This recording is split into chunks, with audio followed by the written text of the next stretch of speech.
Desbalagados Terrors.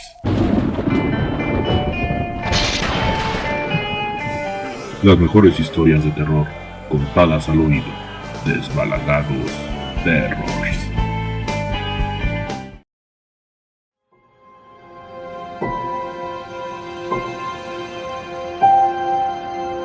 El Grito, capítulo 3. Liberación.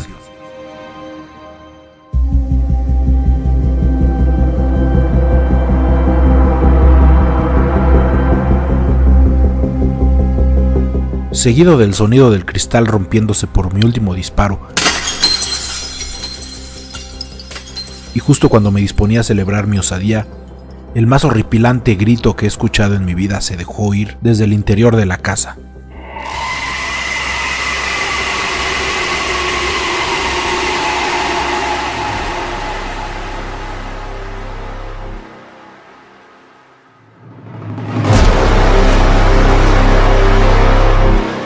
Al principio parecía un grito de mujer, pero rápidamente se deformó en algo que no era humano.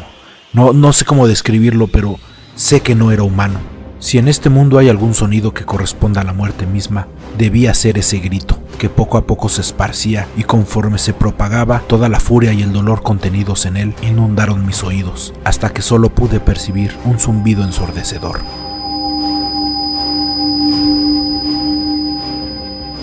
Me tapé los oídos y volteé hacia la casa de la que sin duda provenía ese abominable sonido. Mis demás compañeros también trataban de cubrir con sus manos sus orejas. Algunos incluso cayeron sobre sus rodillas. Ese grito infernal parecía querer taladrar nuestros oídos para llegar directo a nuestro cerebro. Y aunque solo habían transcurrido un par de segundos, me pareció una eternidad de sufrimiento. El dolor que entraba por nuestros oídos se tradujo en una intensa punzada dentro de la cabeza, cimbrándonos de dolor. Todos tratábamos de escapar de ese sonido infernal, apretando las manos contra las orejas mientras cerrábamos con todas nuestras fuerzas los ojos con la esperanza de que todo terminara pronto.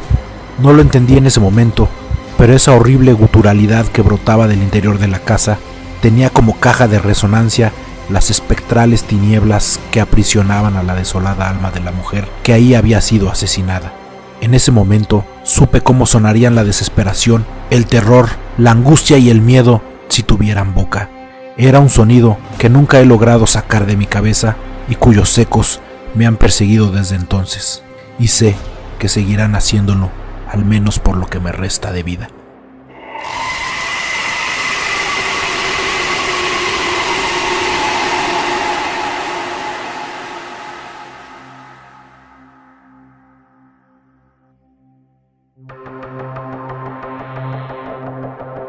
De los 6 muchachos que estábamos ahí reunidos, ninguno nos percatamos del momento en el que se detuvo el inmundo grito. Pareciese que se había diluido en nuestros oídos y que nosotros habíamos caído en una especie de trance. Abrí los ojos sin saber cuánto tiempo había transcurrido, pero todo indicaba que tan solo habían pasado un par de minutos.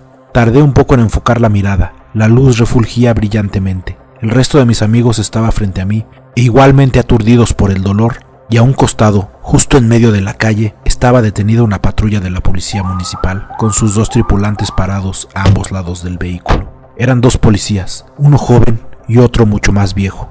Ambos nos observaban asombrados mientras tratábamos de reincorporarnos, pues todos estábamos tirados en el suelo, como si una fuerte corriente eléctrica nos hubiera derribado a todos al mismo tiempo.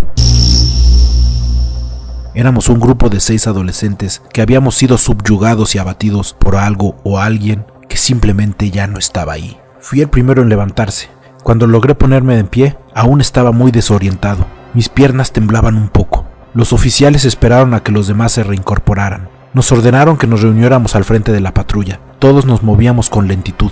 Yo hacía grandes esfuerzos por concentrarme. Uno de los oficiales, el más viejo, me preguntó qué era lo que nos había pasado y por qué estábamos en esas condiciones. Yo traté de responder, pero a mi mente solo llegaban imágenes borrosas, confusas, siluetas que surgían solo para desvanecerse de inmediato.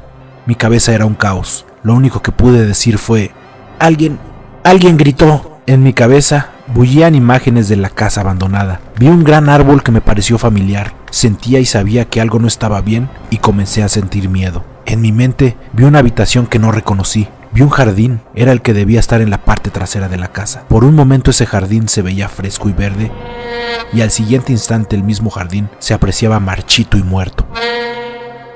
Escuchaba al policía preguntarnos algo, pero su voz llegaba apagada desde lejos. Aún así, logré entender su pregunta. ¿Qué había sucedido?, repetía su lejana voz. Traté de dirigir mi mirada hacia él, pero solo vi mi propio rostro reflejado en un vidrio. Estaba difuso, indefinido. A momentos estaba frente a mí y después se perdía, como en una de esas películas viejas en blanco y negro, en las que las imágenes tienen un efecto parpadeante.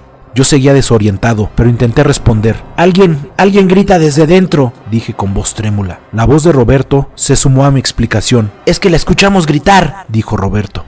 El policía viejo que estaba frente a mí me tomó por el hombro y me sacudió ligeramente, pero fue suficiente para sacarme del sopor en el que estaba. El contacto de su mano hizo que se sumaran las imágenes que convulsionaban mi mente, y al fin logré recordar dónde estábamos.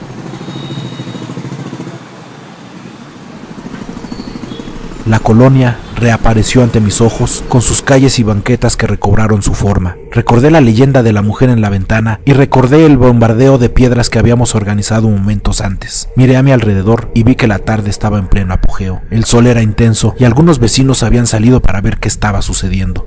El policía que me sujetaba del hombro preguntó. ¿A quién te refieres, muchacho? ¿Quién ha gritado? ¿Hay alguien adentro? Aún con lentitud, respondí lo único de lo que estaba seguro. Oficial, alguien gritó desde la casa. Alcé mi mano y señalé la casa abandonada que mostraba sus ventanas sin vidrios. El policía joven se aproximó al grupo y preguntó en un tono más severo. Ustedes arrojaron las piedras, ¿verdad? Sí, respondimos al unísono. Pero no sabíamos que había alguien dentro, añadió Víctor con una voz apenas audible. Los policías se miraron entre ellos cuando la voz de Esteban se dejó oír titubeante, casi como un susurro. Ella aún está dentro, esperando. El policía joven hizo una seña con la cabeza a su compañero, ladeándola con un movimiento rápido en dirección a la casa, dándole a entender que debían entrar para verificar lo que decíamos. Quiero que se queden aquí, dijo el policía que estaba frente a mí. Vamos a revisar la casa. Sé quiénes son sus padres y dónde viven, así que no intenten escaparse. Nos advirtió. Todos respondimos con tono resignado. Sí, señor. El policía joven brincó con soltura a la reja. Su compañero se acercó también, pero titubeó para entrar. ¿Qué esperas?, le apuró su joven compañero desde el interior del garage. El policía viejo echó una última mirada a la fachada de la casa y respondió con calma. Dame un segundo, solo es que pensé que jamás tendría que volver a entrar a esta casa. Después, el policía viejo brincó la reja con lentitud. Una vez dentro, el policía más viejo suspiró profundamente. Su compañero ya se había aproximado a la puerta principal, la cual revisó, pero esta estaba firmemente clausurada. Nada por aquí, exclamó el policía más joven. Fue entonces cuando los dos policías se internaron por el pasillo lateral en dirección al jardín. En pocos segundos ya estaban atrás de la casa. Yo volteé a mirar al resto de mis amigos que ya se veían más repuestos. Solo faltaba Esteban, a quien vi caminar tranquilamente en dirección a su casa, como si nada de lo que estuviera sucediendo le importara.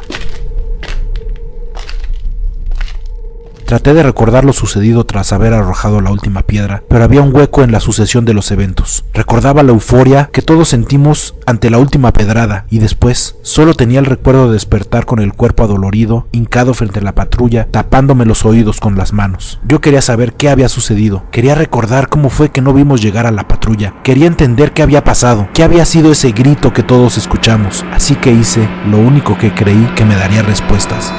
Y entonces decidí seguir a los policías al interior de la casa abandonada.